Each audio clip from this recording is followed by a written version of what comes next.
Are we the body, mind, breath, intellect? When there is a body, I'm not the body, that is very clear. I'm not the life, I'm not the mind, I'm not the intellect. So all that together with a wrong notion of I thought makes me an individual. But none of them is me. And that is the cause of all the suffering.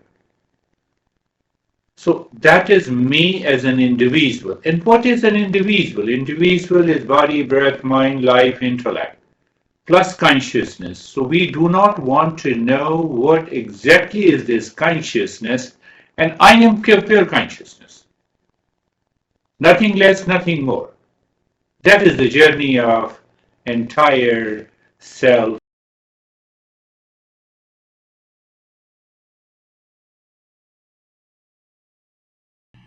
Can sense organs and the mind ever know who am I?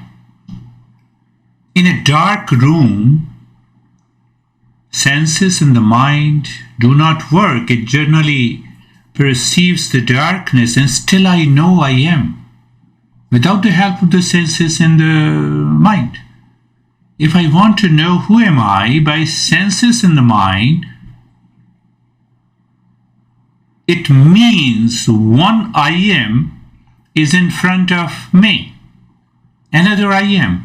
We cannot have two eyes at the same time. And if we feel it is possible, then we are crazy.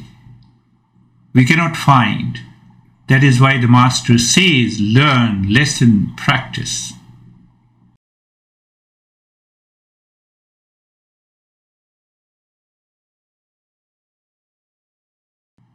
Yes, interesting question. Why Master said that the mind is impure, causing stress and suffering?